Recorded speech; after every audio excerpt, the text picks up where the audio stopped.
Hi, my name is Cobus Breytenbach. I'm the president of 33 North Homes in the Atlanta market.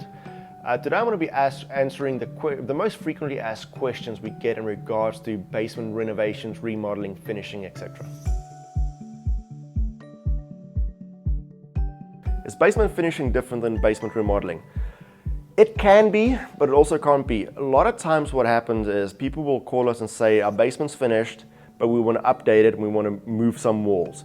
Now the problem is as soon as you open that up, suddenly we've got to bring everything else up to code. So in that case, it's really pretty much taking a completed basement, gutting it down, bringing everything up to code, and then finishing it again. So that's really a finishing project.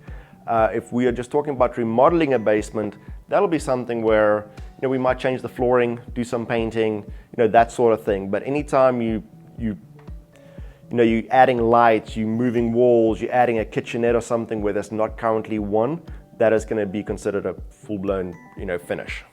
Anywhere between 600 to about 1,200 square foot, I would say 3 to 4 months is a very good time frame.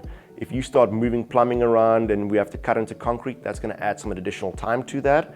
And then when you start going from that 1,400 square foot up to 2,000, 3,000 square foot, you can add another 2 or 3 months to that overall project time frame. Unfortunately, a lot of the cities don't have the process in place to handle inspections for smaller projects, so they treat everything like a full-blown renovation.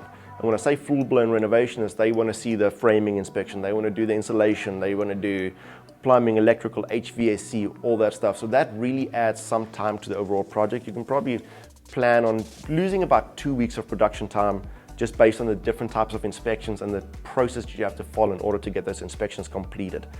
General rule of thumb for a budgeting perspective is you can use about $80 to $85 a square foot as a starting point. That'll give you a up to code, nicely finished basement with kind of the finishes that we see most of our clients select. Now you can definitely bring the cost down a little bit by selecting carpet, not doing a tile shower, for example, maybe just doing one of the fiberglass surrounds. That's kind of the stuff that'll bring your prices down. Now on the flip side, if you want to have a bar in there, or maybe one of our clients currently is talking about adding a cigar room, like a full-blown humidifier. So as soon as you add those kind of things in, that exponentially increases the cost. If you want to just have a basic finished space that you and your family can enjoy, 80 to 85 is a good rule of thumb. When you start getting into the custom end things where a nicer bar, maybe a sauna, those sort of things, those are all driving factors that can really push it up. And we've seen them upwards of $250 a square foot. Who is responsible for designing your basement? So with 33 North being a design build firm, we will actually handle it all for you. So we'll draw up the plans, we'll put you in contact with our in-house designer Lisa, and she'll help you pick out all the finishes down to the right color on your bathroom floor. Paint colors, trim, everything is pre-planned out.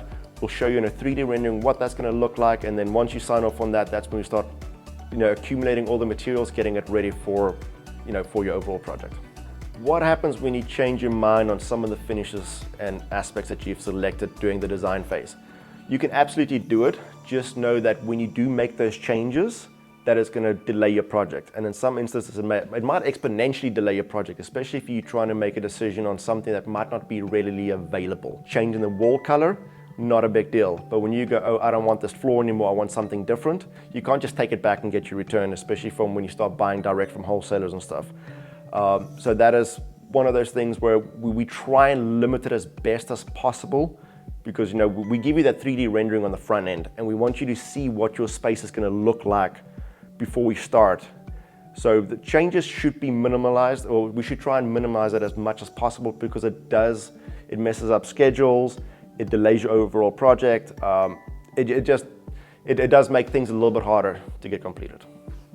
That's a really good question.